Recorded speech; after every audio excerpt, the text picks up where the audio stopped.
May Pabengi, Pampanga, magandang gabi Central Luzon. Ako po yung kaya kayong talasuyo, Justin Dizon. Areni na po rin mga regular balita ngayon Martes, August 6, 2024. Multi-Sectoral Governance Council at San Fernando LGU makasadya lang misaupan bang solusyonan ng albog king syudad. Comprehensive Land Use Plan ning San Fernando. Dapat yang panigaralan katukida ring serya ning flash flood ang pangpuyan kang Vice Mayor BJ Lagman.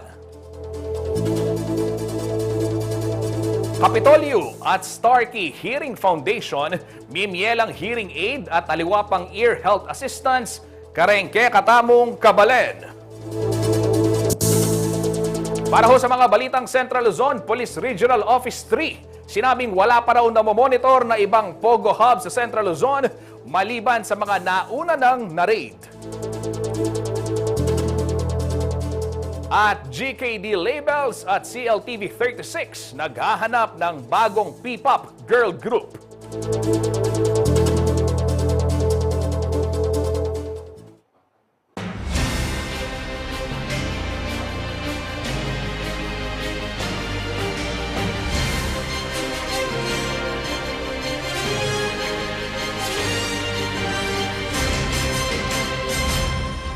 Nakaramdam kami ng hirap. Dala ng tubig na maiinom. Ngunit ang mga senyales na lang mas marakal. Biyaliwang aktibidad. Kabalen, mga karehiyon. Gana ning pandemya.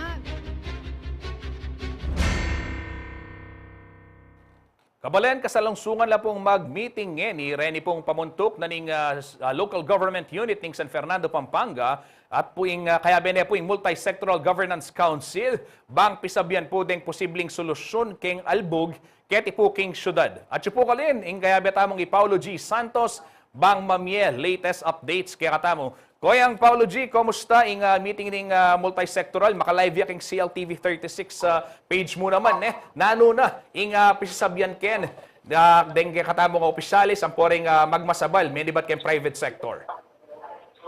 Totoo ka ken Justin natin ka comprehensive ining malalyaring ining meeting assessment kaning serye na ning pamagalbog kini Ciudad San Fernando at kareni pa mong asungin kini mamaya presentasyon ining DPW joining Department of Public Works and Highways Regional Office ken presensya ng Assistant Regional Director Melquiades sa Santo Domingo abe inkarelang metong consultant ket ang presentasyon na kining feasibility study pamo inine at particular ining study nga ini makasentro mo kini Ciudad San Fernando at kingamano ng Mayor Agud makaluwag nandin ing karelang panadigan ing intervention na ning national government pablasa Kuya Justin retang aliwabang road development kini basigat ang assessment taga nang makipot na la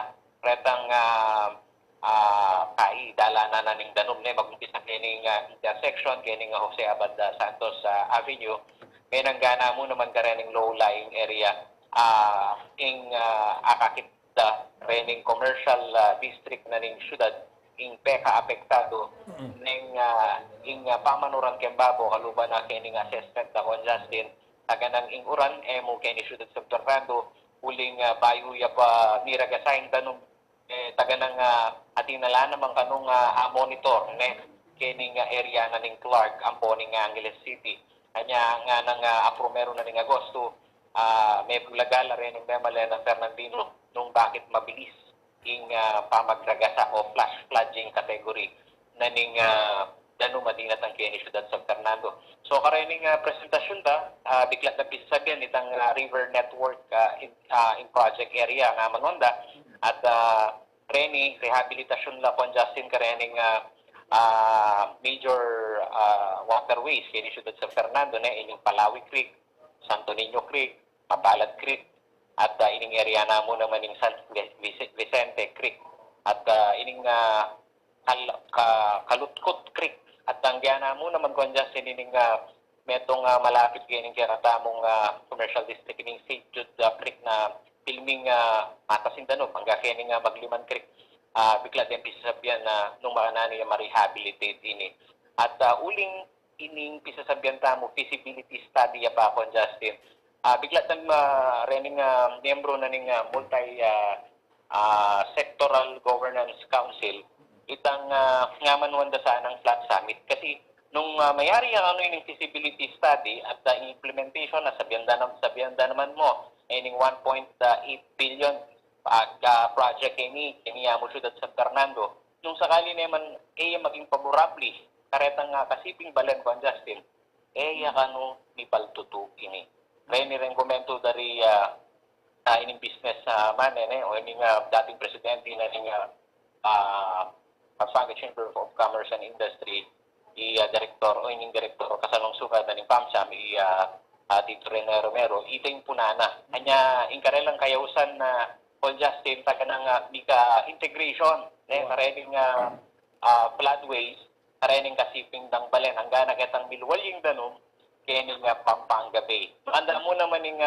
kayausan ng former Mayor Oscar Rodriguez o Justin na nini muna man kaning pamag-convene ng meeting Mayor Vilma Caluwag at ting amanwana nung kay Metro Manila ating MMDA dapat kano kaning Pampanga ating muna man pami sa metong karening Mississippi nga balance ba Justin.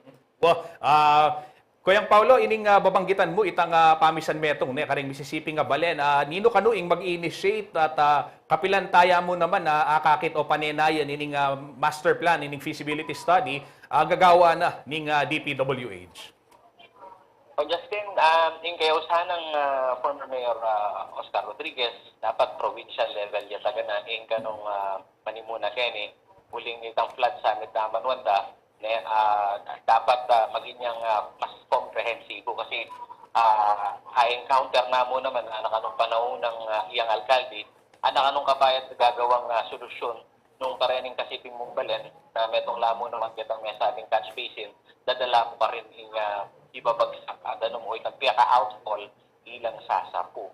Anya dapat ating yung taga ng intervention ng provincial government, pakanita kanong once and for all, maging niyang malino itang master plan. Although, kaya katanong experience ko dyan, sabihin niyang feasibility study, drawing niya pa, kaya sabihin na execution, o Justin, kasi titlat na lang din, larad ang resa-resang panamdaman na rin may malian na rin Fernandino, alapan mo rin kasiguraduhan ko Justin kung kabilan niya malyari ita, ulit drawing niya pa, at plano niya pa, taga na, itang engineering intervention isamas din ng mga nanitang execution.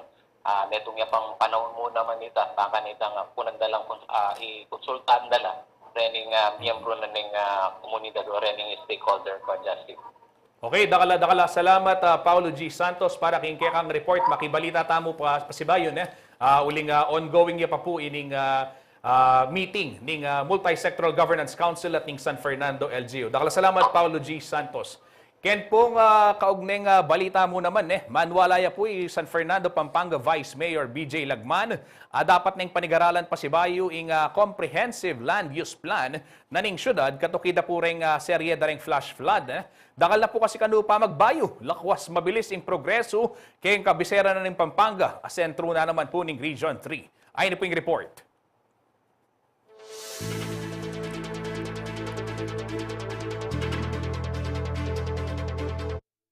Magumpisa ka ring high-rise building kindane na ning Jose Abad Santos Avenue o Jasa king Barangay San Jose at vertical residential structure king Barangay del Carmen. Deng darakala commercial spaces king Capitol Boulevard. Ing Minonono a industrial zone king Del Rosario. Ang gana king tuki-tuking real estate development king mata sa porsyon na ning syudad o ing area sakop na ring Barangay Sindalan, Sagin, Baliti at Telebastagan. Tutong dakal na development keng syudad na ning San Fernando. Pauli na nini, manwalay ay Vice Mayor BJ Lagman at dapat neng panigaralan pa si Bayo ingawsan rang Comprehensive Land Use Plan o CLUP ning syudad at 2016 niya pamipasa. Sa syudad San Fernando, ang sinusundan nating Comprehensive Land Use Plan or the CLUP is based on the 2016. No? So we asked the new administration, including us, to revisit. No? Kasi 2016 and 2024, medyo medyo ano po, no, medyo mahaba-haba na ang tinakbo ng panahon. Mayakit keng CLUP, ing partisyon da ring mga ragula porsyon na ning gabun keng Meto nga Balen. At uling tuturing deng sentro muning Pampanga nune mabilog a Central Luzon ing San Fernando, taga na kanong meging mabilis siya ing urbanization. As a prime city and a regional center, no, the heart of Central Luzon, talagang ang Ciudad San Fernando po a destination for migration, no, ng ating mga kababayan. We have a lot of kababayan na dito pinili mag-settle. So marami ho tayong residential area, no. Majority of our land are being utilized as residential. And ang challenge ho, no, is how to balance. Agbangkang lagman suno king maigit 11,200 deng business establishments keng San Fernando at tutong magdalalang progreso rin ni keng ekonomiya. Sumangit na nini kano dapat mga paboren ing indong kalikasan, bangkanita nga iwasan mo naman ing maralas sa kalamidad. Ang kaakibat po nito dapat i-balance nga po, no, sa ating environment. So based on the budgeting, on the 5% calamity fund, disaster fund, no, a certain percentage, no, yung 30% ho noon of the 120 million, that 30% goes to the quick response, no, and then the remaining 70%, around 90 million, papunta ho doon sa preparedness. And out of the preparedness, 10 million we set aside for the cleanup ho ng mga waterways. Samantala, metong naman gano ka rin akagit ng solusyon lagman keng Albug king syudad, ing pamag-rechannel king Danum king San Fernando River, papunta king Santo Tomas San Fernando Tail Dike. Mupin, maulagaya kanuing koordinasyon ka rin kasiping dang Balen.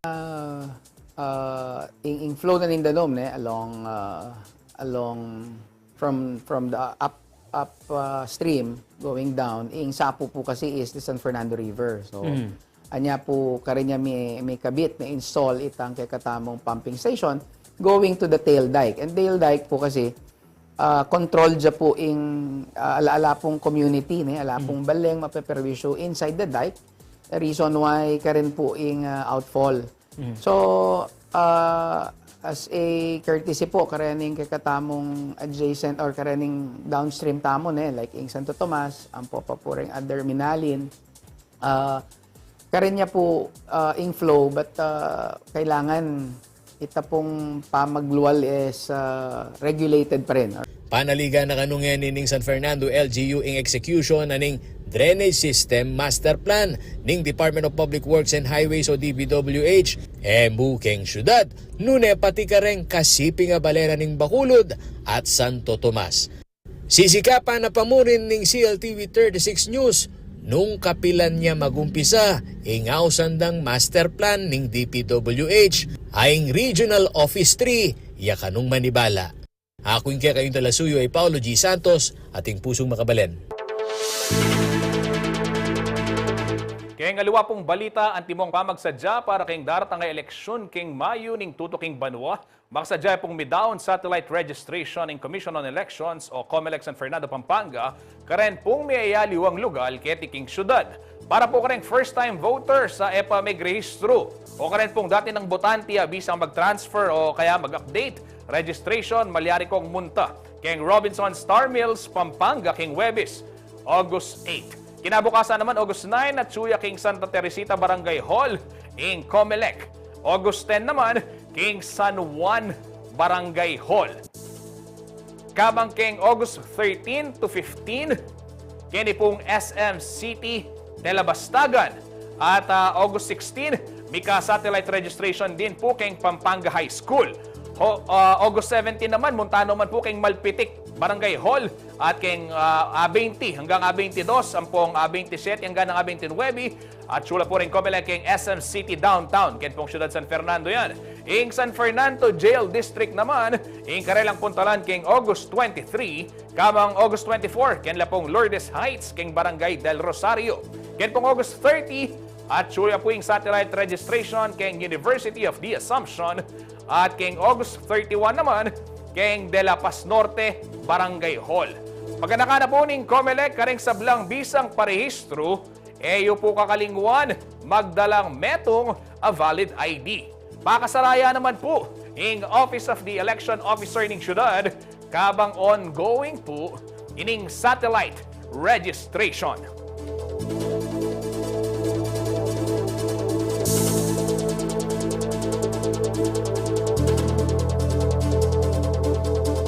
Kabalendakal pa po balita king kaya kaming pamagbalik.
Makatutok kayo pa rin king Balen at Balita.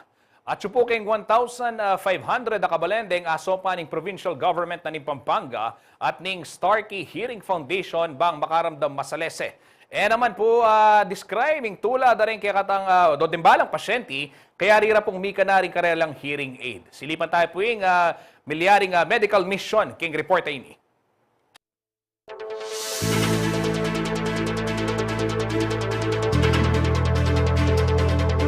No man is an island nga harapin. King Aldoldo biena ning tao malyaring Emil abas sa makitalamitam karing kaparana. At king pamakisabi, importante yamo naman ing pamakiramdam. Inya naman, may ito nga programa indela na ng Provincial Capital na ng Pampanga Kambing Starkey Hearing Foundation karing kabalen ang makiproblema king balugbo. Foundation, our mission is to provide the gift of hearing to those in need, empower them to, to be themselves and to see their full potential. And with that motto, our founders, Bill and Tenny Aston, has given us the tools needed to provide this service. We've been fitting patients with hearing aids for more than 40 years. And we've started the community-based hearing healthcare program that got started in 2022, where we have trained local teams, local governments, and local partners to carry on the program in our absence. Kasi alam niyo naman, napaka-importante yung pandinig, no? Lalo-lalo na sa mga bata, kung na-diagnose sila ng maaga at nabigyan ng hearing aid, yung progress ng growth nila, lalo na sa learning mentally, malaking tulong yan, no? Kilob na ning atlong aldong programang Hear the Difference Hearing Aid Assistance for Kapampangan sa amigumpi sa inyong Domingo, August 4 at may pupus nga ning Martes, August 6, mabot liking 1,500 din karalang asupan. Aliya mo mapupus ang programa king libreng konsultasyon, hearing aids at orientation. Nunatin mo namang active care services para karing pasyente. As patients have any issues with the hearing aids, or they need more batteries, or they need a different mold, or they need just more counseling on how to use the devices, there's a team that's going to be in place for them to reach out to and ask those questions. The intent of the team is to do follow-up visits on a monthly basis so patients can provide ongoing support that they need. May aliwala ka na rin sang kanong bakit kami lalako o mimina panamdam ing meto nga individual. So whether it's trauma, whether it's medication, whether it's meningitis, whether it's trauma, it varies. So for Philippines, we're seeing a varying amount of that as well. So not just aging, but also too just from education or from birth. I've noticed there's a lot of folks in Manila that have had no speech. They've been using sign language. So it just varies from as you go from region to region. Samantala, aparte kay experience din pa mag-volunteer at pamamiya kasawpan king programa, matulala ka ng puso ring sablang sasawp, king karelang gagawan. Parang it is, what do you call it, epiphany, aha moment. If you see it, it's beyond words, a small boy hearing for the first time, yung boses ng nanay niya, o yung ating mga seniors, for the first time nadidinig yung boses ng anak. It, regardless of the age group, it is always an emotionally charged moment. Hindi mo may iiwasang hindi maiyak. Parang nakakatuwa, nakakataba ng puso. Hindi lang po yung mga nakatulong ako sa iba. Iba rin po yung talagang makapag-connect ka sa patient, and hindi lang yung skills lang po talaga ginagawa namin. Mas fino-focus po namin yung interaction namin sa patient and magkaroon sila ng magandang experience talaga. Akit naman ka rin balang timan na rin pasyente swelong ikwara, kaya rirang midi ng hearing aid at may karamdam. Basta mong daramdamang pre-quarantine dyan. Siyempre, pasalamat ko lalo na kaya kayo, pasalamat ko maragol. Apo aking apong Ginoo. Sanda akong maklak. Tsaka yaya kumakirap karela, mimiwas ko. Tangkay kalyanda ka, munyaya ko no harapan. May anak maki yung pukumpok. Amat kung maragul ka rin minda, kang gubang po kang bais. Dakala salamat karela. Ang dahil karela, may balik yung pandinig ko, salamat. Ako, ingkaya kayong talasuyo. Liana Kanilaw, ating pusong makabalin. Kaya ngalawa pong balita, may rapat siya yung ribbon cutting at turnover ceremony para kareng state-of-the-art computer laboratories ng Angeles City National High School. Pinimuna na pong Mayor Carmelo Pogi Lazatin Jr. Ngayon pong Martes yan, August 6. At wala pong kwarto ring computer laboratory king may sabing eskwela. Ing balang laboratorio at inyang 40 computer units. Atin mo namang computer tables, chairs, printer, air conditioning units, smart televisions, ampong fiber optics internet connection. Agpangpukang Lazatin, nasa nang mas mabiyasa laring estudyante, kareng kebalo na kailangan para po king ausandang digital age.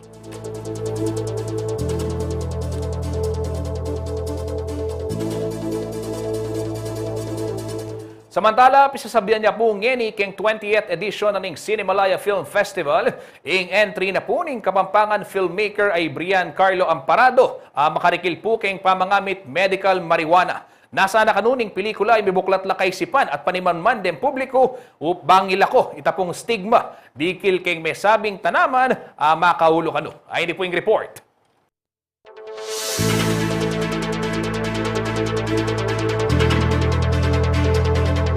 Pakatatak neking independent film industry in Laguning Kapampangan filmmaker ay Brian Carlo Amparado.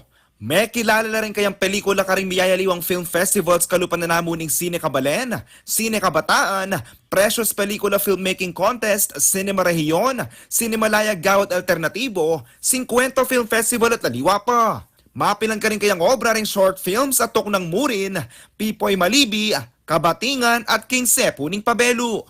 Kin 20th edition na ng Cinemalaya ngening Banwa, metong na namang obra ang petindayag na ng Amparado at dati tamuring meging producer kay King CLTV 36. Finally sa pelikula ng Gulay Lang Manong, apagbidahan na ng Metro Manila Film Festival Best Actor Cedric Juan, ang po'y multi-nominated and awarded actor ay Perry Dizon, kaya Berry BJ Tolitz Forbes, Ranzel, Dong Abay ang pailuy Manansala.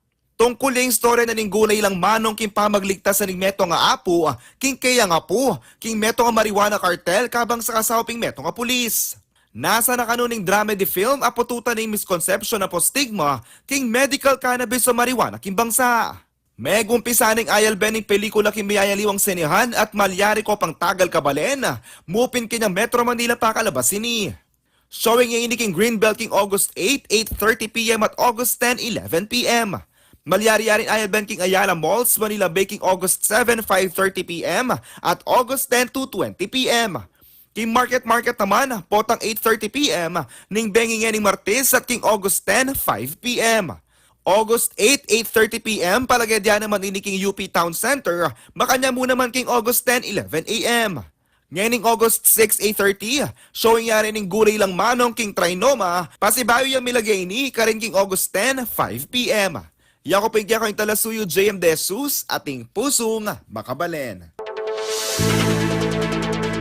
Kaya ngaliwa pong balita, opisyal na pong mi pakilala karing sabla, ring 19 mamatitimyas ang pong mga lagong kandidata na ning Miss Magalang 2024.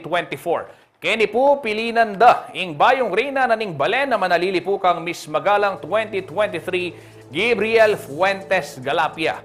Metong iyang aktibidad ing ligligan legwan keng Piyestang Kamaru, ing may kilalang Most Outstanding Festival, kini po keng Central Luzon.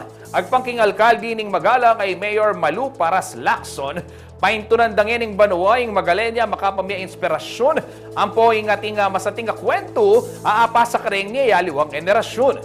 Dagdag na pong Paras Lacson, maging iyang antimong simbolo ning progreso ning Balen, ing Mikoronan Miss Magalang 2024. Mayakit mo naman kanu, ing makwaltang tradisyon ang pong kultura ning Balen, king mesabing beauty pageant. Biputungan niya pong korona, ing bayong Miss Magalang, magrepresenta king Balen, king Butchaning Kapampangan, king daratang 19 na ning Agosto, para patpuyan king Pampanga State Agricultural University.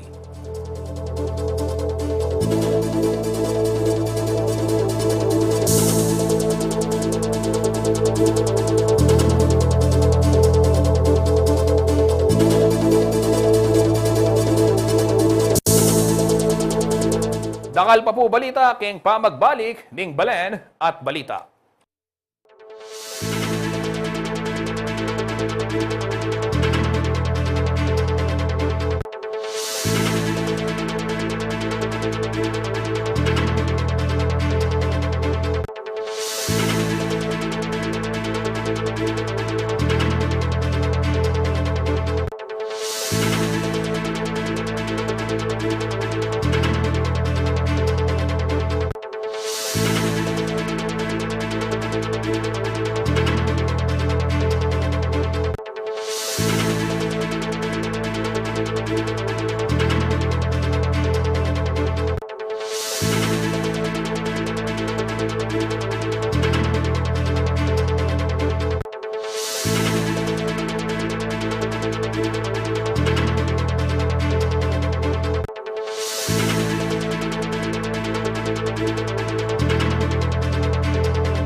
Magbalik po yung Balen at Balita. Para ho sa mga balitang Central Luzon, maliban ho sa mga nauna ng sinalakay ng mga otoridad, wala pa raw namomonitor na Philippine Offshore Gaming Operator o POGO Hub. Dito po sa rehiyon ang Police Regional Office 3. Tiniyak naman po ng Kamara na prioridad ang pagbabalangkas ng batas para tuluyan ng ipagbawal ang POGO sa bansa. Narito po ang report.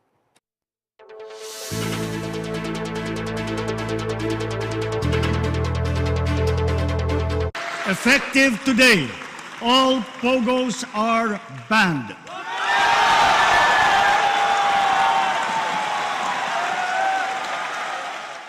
Ito ang isa sa mga naging highlight ng ikatlong State of the Nation Address o SONA ni President Ferdinand Marcos Jr. noong July 22. At bilang pagtalimas sa atas ng Pangulo, mas pinaghigpit daw ng Police Regional Office 3 ang kanilang pagbabantay sa mga establishmento sa rehiyon na posibleng pamugaran ng mga Philippine Offshore Gaming Operators o POGO. To make sure na we will follow to the letter kung ano man yung directive nila. Although hindi man kami ang primary office responsible for that banning of POGO on our level, ang magagawa namin is to coordinate with the local chief executive, the BAGCOR, the Bureau of Immigration, and especially in monitoring yung mga establishment na pwedeng makapag-flourish yung POGO operation. Bukod sa illegal na POGO Hub noon sa Clark, ang controversial na Baufo Compound sa Bamban, Tarlac at ang pinakamalaking POGO Hub sa bansa na nasa Porac, Pampanga, wala pa raw ibang namomonitor na POGO ngayon ng kapulisan ng Central Luzon. So yun ngayon sinisiguro natin na hindi magkaroon ng resurgence yung POGO operation dito. Of course, hindi naman namin kaya gawin yan sa level namin. Hindi namin pwedeng sabihin saklawan, hindi namin pwedeng saklawan yung mga functions din ng ibang opisina. We work in collaboration with all of those agencies, government agencies particularly, para once and for all, matigil na itong illegal POGO or IGN operation dito sa agency. Samantala, matatandaan nauna ng sinabi ni House Speaker Martin Romualdez na prioridad ng Kongreso ang pagbabalangkas ng batas para tuluyan ng ipagbawal ang POGO sa bansa. Kaugnay nito, nagsagawa siya ng site inspection kasamang ilang mga mambabatas at lokal na opisyal sa Baufo Compound sa Bamban at sa Mega POGO Hub sa Porac nito ng Lunes, August 5. Nakikipag-ugnay na rin daw ang mababang kapulungan kay Philippine Amusement and Gaming Corporation o PAGCOR Chairman Altenco na siyang magmando ng pagpapatigil sa operasyon ng mga POGO.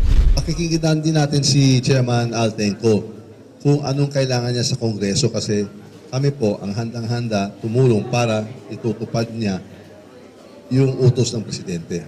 So that's the role that we are doing. Sa Kongreso kasi may mga pending bills tungkol dito sa pagka-closure. Kausapin natin at pakikinggan din natin si Chairman Altenco. Pero ngayon din, kaya meron din kaming mga personal knowledge dito sa ano nangyayari. May mga reports dito na nadidinig din natin. Nilinaw naman ni Romualdez na seryoso ang kanyang pinsan na si Pangulong Bongbong Marcos hinggil sa utos nitong dapat nang itigil na ang POGO sa bansa sa pagtatapos ng taon. Klaro si Pangulo, sabi na niya, ban na. Pero binibigyan niya si Chairman Altenco until the end of the year para ayusin mga nadi-displaced, papawind down at lahat ng mga kailangan gagawin. Liana Canilaw, CLTV 36 News. Sa ibahong balita, hinihikayat ngayon ng Department of Health Region 3 ang publiko na magkaroon ng wastong plano sa pagbuo ng pamilya at tangkilikin ng mga pamamaraan para sa family planning dahil maaari umano itong magbigay ng maraming benepisyo, gaya na lamang ho ng sa kalusugan at kabuhayan. Ang detalye ho sa ulat ni Liana Canilaw.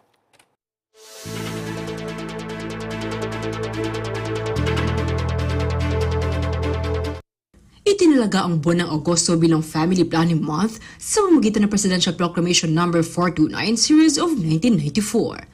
At ngayong taon, ang pagdiriwang ay may temang Panalo ang Pamilyang Planado.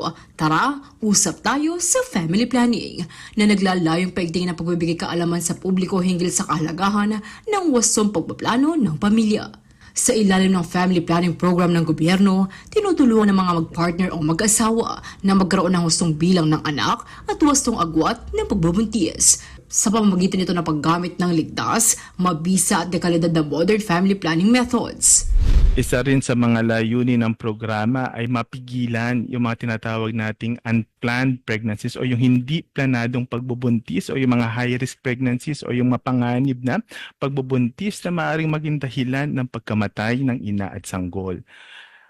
Ayon sa Department of Health o DOH Region 3, kasama sa mga high-risk pregnancy ang mga kababaihan na nasa edad 18 gulang pababa, gayon din ang mga nasa 35 years old pataas. Kabilang din dito ang mga kababaihan na may malalang sakit o karamdaman, mayroong mababa sa 3 taon ng agwat ng pagbubuntis, gayon din ang mga nabuntis na ng maraming beses. Kaugnay ito, hinihikayat ng ahensya ang publiko na magkaroon ng wastong plano sa pagbuo ng pamilya at tangkilikin ng mga pamamaraan para sa family planning dahil sa mga benepisyong may dudulot nito.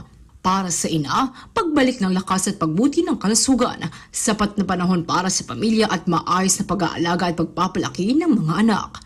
Para naman sa ama, ginhawa sa kabuhayan. Gayon din ang sapat na panahon para sa pamilya, pagkakataong makapag-ipon at mas magaan na responsibilidad. At para sa anak, mas mabuting pag-aalaga, pagkakataon sa sapat na edukasyon at iba pang pangangailangan. Kapag planado ang pamilya ay panalo, no? Sabi nga natin, ginhawa sa kabuhayan bukod sa pagiging health intervention no, ng family planning, no? Ito din ay naglalayo ng mapaunlad din yung antas, no, o yung kalidad ng buhay ng bawat pamilyang Pilipino. At ganoon nga, magkakaroon din ng sapat na panahon para sa isa't isa at matutugunan sa pangangailangan, no? Yung pangangailangan ng kanilang pamilya, ng kanilang anak, ano po, no, especially pagdating sa edukasyon, sa kalusugan at iba pang pangunahing pangangailangan. Kabilang sa mga modernong pamamaraan ng pagpaplano ng pamilya ay ang paggamit ng implant, IUD, injectable, pills, ligation at ibang fertility awareness method para sa mga kababaihan, habang maaari namang gumamit ng kondom at sumailalim sa vasectomy ang mga kalalakihan. Samantala, ayon sa datos ng DOH Region 3 ngayong 2024, nasa 3,318,815 ang women of reproductive age o nasa 15 to 49 years old. Sa bilang na ito, 56% ang mahigit 1.8 million ang walang demand para sa family planning o mga kababaihan na hindi pa sexually active o mga babaeng hindi posibleng magbuntis, habang nasa 44% o mahigit 1.4 million naman ang mga may pangangailangan pagdating sa family planning. So base sa datos mula sa ating regional FHSIS, no, 69% na, no, 69% mula doon sa may demand for family planning, no, 69% na dito ay ang kasalukuyan ng gumagamit ng modern family planning methods. Ano po, no, ang ating target or benchmark po, no, for this indicator, the demand satisfied with modern family planning methods for this year ay 61.9%. At makikita po natin ang ating rehiyon, ito ay nakamit at nalagpasan pa nga po, no. Ganun din ano ang karamihan sa ating mga probinsya, ano po, no, dito sa gitnang Luzon. Ngayong taon din, naitala ng kagawaran ng pinakamataas na bilang ng mga gumagamit ng modern family planning method na nasa mahigit 1 million. So kung titignan naman din natin ang total current users na o gumagamit, no, ng modern FP methods sa iba't ibang probinsya, no, o HUC ng rehiyon, makikita natin halos lahat ay tumaas. Ano po, no, patuloy ang kanilang pagtaas. Ano po, though may pagbaba man doon sa ibang probinsya, no, sila ay nanatili pa ding na-achieve o na-attain yung 61.9% natin na demand satisfied with modern family planning. So, nais lamang natin na itong mga current users natin ay maalagaan, ma-maintain natin at mahanap pa, no, kung sino-sino pa may mga unmet need for modern family planning para sila ay ma-refer for appropriate services po. Paalala ng kagawaran, mahalagang pag-usapan ang family planning. Libre raw ang pagkonsulta at mga serbisyo para rito. Para sa ating mga implementers, sa ating mga stakeholders, no, na pwede po nilang mabisita, no, para sa karagdagang impormasyon po nila pagdating sa women of reproductive age, sa mga katuwang din po ng mga wira natin, yung mga men and male partners, ganun din, no, para sa ating mga adolescents at sa kanilang mga magulang. So, lagi po nating tandaan, no, na panalo ang pamilyang planado. Tara, usap tayo sa family planning. Liana Canilaw, CLTV 36 News. Sa ibahong balita, umabot na ho sa 847 na barangay dito sa Central Luzon ang nagbenepisyo sa Anti-Poverty Alleviation Program ng Department of Social Welfare and Development. Ito ho yung mga barangay na maraming mga poorest of the poor o yung mga mahihirap daw na pamilya. No? Narito po ang detalye ng balitang yan.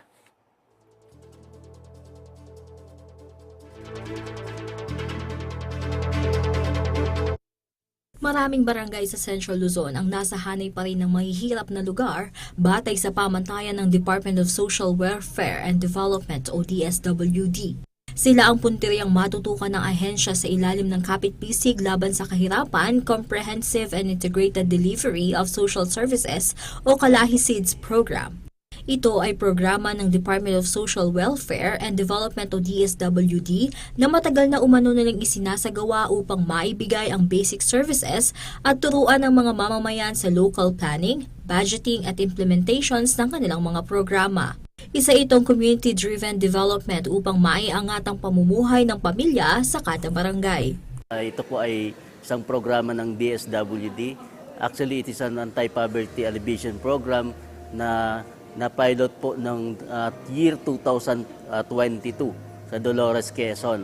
And in 2014, nagkaroon tayo ng expansion of the program funded by the World Bank na dito na po nakapasok yung ating Region 3. So overall, we have already reached 847 municipalities across the country and of course about 22 million household na na-serve na po ng program. So actually, the program Kalahi SEEDS ay nagsimula ito nung part ng SEEDS program ng DSWD. It's also a anti-poverty alleviation program and part din siya ng mga experiences ng CDD program. Target ng DSWD ang mga barangay o LGU na nasa 21% pataas ang poverty incident o marami ang mahihirap na pamilya. Aabot umano ng ilang taon ng programa upang masiguro na nakatayo na sa sariling paa ang mga benepisyaryo. So, in the implementation, we are teaching them how to plan, to study yung kanilang current situation, then to identify yung mga, sabi natin, mga problems, yung mga basic interventions and solution na makapag-address doon sa kanilang kahirapan. So basically, yung mga programs na ini-implement natin, mostly mga infra actually. Kasi yan naman talaga yung laging nagiging priority ng mga barangays natin, lalo yung mga nasa upland. So like yung mga access road, water system, then school building, daycare center, health center, and other basic services na usually napupunduhan po ng program ng Kalahi SEEDS. Samantala, sa naganap na exchange forum nito lamang August 1, napag-usapan ng mga piling benepisyaryo ang mga programa na kanilang nagawa sa ilalim ng Kalahi SEEDS program upang makakuha ng iba pang ideya ang mga barangay volunteers. So gusto natin talaga ibenta yung ating program na lumawak pa siya, lalo yung appreciation ng ating mga ibang LGUs. So through these mga partners natin ng mga mayors, lalong-lalo na yung mga sa local officials, we aim na sana ma-inspire din yung iba pang mga LGUs natin and communities na ma-appreciate yung sinasabi natin community-driven strategy yung process natin. So yun yung pinakang-purpose natin, of course, to harvest yung ating mga gains, like yung mga volunteers na naririnig na natin na nagsishare. So that's part of the program. But basically, we would like to market po yung ating programs. Malaki naman umano ang naging pagbabago ng bawat barangay na naisama sa Kalahi SEEDS program. Malaki po. Malaki pong pagbabago. Kasi po nung una po ang barangay po namin, tahimik lang po. Wala pong sinasalihan naman kung ano-ano. Pero po nung inano po sa amin ng Kalahi at miniliwanag po o ano po yung magiging pribilehyo makukuha po sa namin, na barangay namin, at sa tulong na rin po nung mayor po namin, na ipaliwanag po sa amin kung ano po yung magiging kahalagahan. Malaking tulong na magagawa po sa amin sa barangay namin. Nagpasalamat naman ng mga benepisyaryo dahil nabigyan sila ng pagkakataon at ng boses para sa mga panawagan nilang programa sa kanilang mga barangay. Dati simple lang po kami. Pamamisis sa bahay lang. Walang boses, siyempre, dahil mga asawa ang nagtatrabaho. Lalaki, ika nga. Pero nung nasa kalahisin na po kami, pwede naman po palang magkaroon ng boses ng babae. Yan. Doon na po kami nagsimula.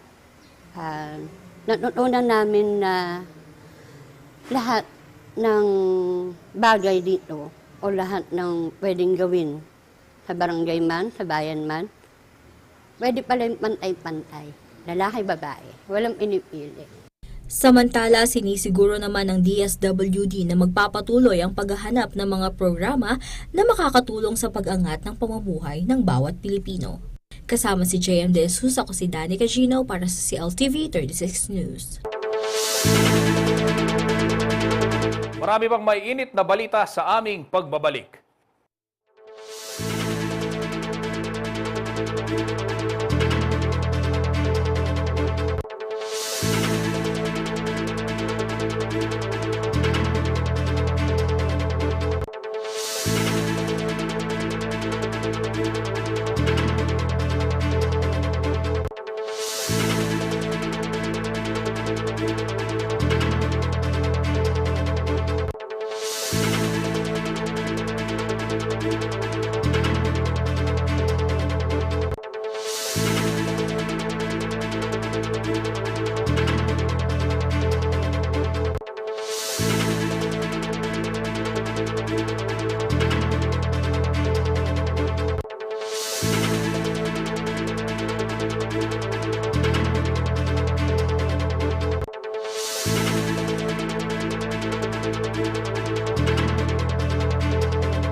Nagbabalik po ang Balen at Balita. Formal na hong binuksan ng St. Scholastica's Academy Pampanga ang isang taw-aktibidad para sa pagdiriwang ng kanilang ika-100 anibersaryo. Nakasentro umano ito sa tema ng selebrasyon na 100 years of love and sacrifice o and service. At panoorin ho natin ang kick-off ceremony sa balitang ito.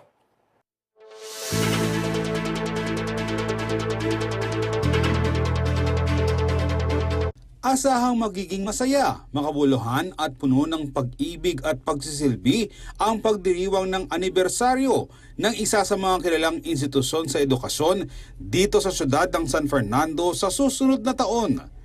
Formal nang sinimulan ng St. Scholastica's Academy San Fernando ang kanilang ika-100 taong pagkakatatag sa isinagawang ceremonial kick-off nitong July 27 sa St. Cecilia's Court sa loob ng nasabing paaralan.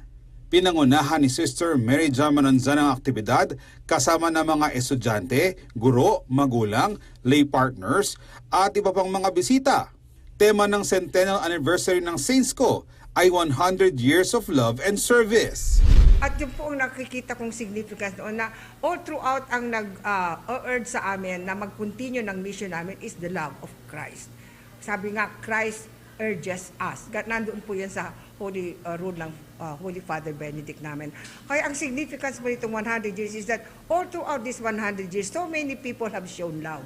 Not only the teachers, the administration, the students, the alumni, the community itself. No? So for us, it's such a significant event in our life. Isinapubliko sa okasyon ng Centennial Logo at ang mga nakalinyang mga programa ng aktibidad na magtatagal ng 1 taon. Sa unang pagkataon, ipinarinig din ang Centennial Hymn na komposisyon ni Atty. Bong Roquia ng kanyang pamilya. Ito na ang ikatlong awit na isinulat para sa St. Scholastica's Academy ng pamilya. Magkakaroon ng mga tree planting, may mga iba-ibang places yon. Tapos magkakaroon ng mga alumni projects, no? The significant here is the Gawad Husay. That is sa huling-huli na yon. Kasi yun ang ibig sabihin 100 alumni will be given awards for different kinds, no, sa public service, sa social service, etc. May mga nakalinya ring mga lectures kung saan panauhing tagapagsalita rito sina Senator Risa Hontiveros, dating Senador Lyra De Lima at si Christian Esguerra na kilalang produkto ng Benedictine education. Dapat po Benedictine in spirit.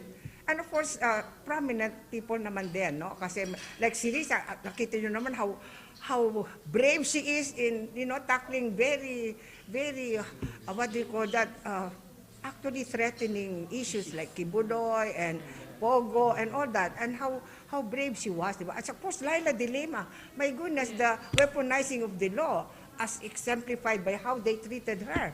Di po ba? As si Christian Esguerra, how he says really facts talaga, hindi fake news, di ba? Kaya yun, at saka bedan sila, kaya pinili po namin sila. Samantala, naitanong rin sa pamunuan ng St. Scholastica's Academy San Fernando kung may balak itong mag-alok ng kolehiyo. Tinitingnan nga po namin kung how possible it is to have a college department, and we really are hoping that we can. Kasi, of course, ang daming eskwelahan dito, no? May Angeles, may ganito. So, ang daming competition. So, kailangan magkaroon kami ng feasibility studies, whether it is really worthwhile. But ang gagawin po namin, we will make a trial. We will first be a satellite campus ng St. Scholastica's College, Manila. Kasi pag satellite na kami, makikita namin kung merong maraming dadating. And after that, then, we will also then apply for College Department of St. Scholastica's San Fernando. Ngayon, hindi na academy yon. It will be St. Scholastica's College San Fernando. Well, we hope that it will still happen in the next 100 years. Natapos naman ang aktibidad sa simbolikong pagpapakawala ng 100 puting kalapatik sa harapan ng paaralan. So sa akin, ang pinaka-importante po na dapat maging resulta nitong ating celebration is greater love and greater service. So thank you po sa lahat ng mga nagsusupport sa amin, and we are assuring you of further service and love in the future 100 years. Itinatag ang isa sa primerang institusyon ng siyudad ng San Fernando noong Hunyo 1925 na tinawag na Assumption Academy of Pampanga bago ito naging St. Scholastica's Academy. Ako si Jody Dizon Mercado para sa CLTV 36 News. Sa ibahong balita, patuloy ho yung ginagawang expansion ng Sunlight Air para higit na makatulong sa pagpapalakas ng tourism industry sa bansa. Ang naturang boutique airlines, meron pong offer at promos at saka discounts para sa mga nais mag-fulfill ng kanilahong hashtag travel goals. Narito po ang report.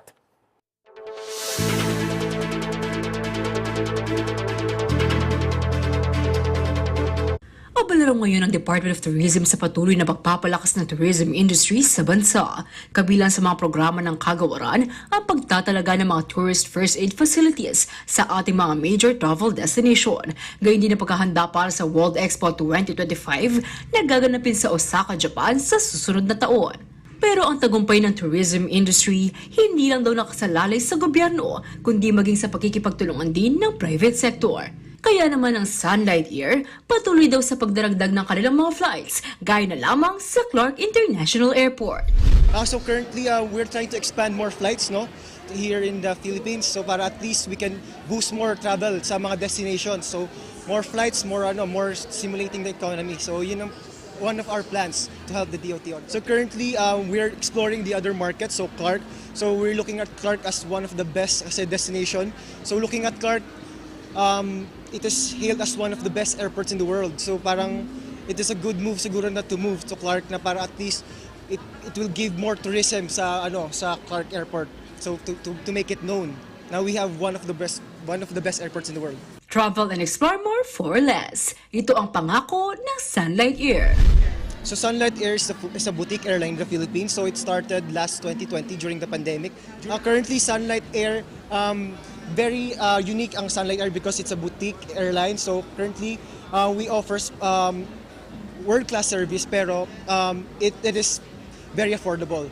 So full service siya but affordable. So we having low cost and we having full service. So combine it, that's Sunlight Air. Kabilang sa iba't ibang breathtaking destinations sa Pilipinas na pwedeng ma-enjoy through Sunlight Air ang Coron, Siargao, Boracay, Cebu, Iloilo at Cagayan de Oro.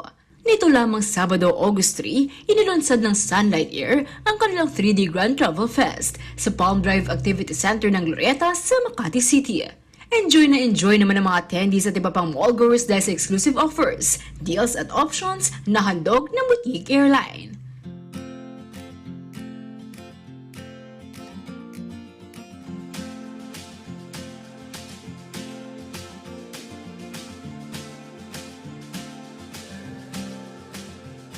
Book your flights now. Bumisita lang sa kanilang website www.sunlightair.ph. Liana Canilao, CLTV 36 News. Apin po rin ng mga regular balitang kinalap ng Kekatamong News Team para po kay ngaliwa pang updates, i-like and follow ilango rin Kekatamong social media pages. Kingilagyo na po ng mabilog ang CLTV 36 News and Current Affairs. Ako po yung kaya kayong kalasuyo, Justin Dizon, ating pusong makabalit.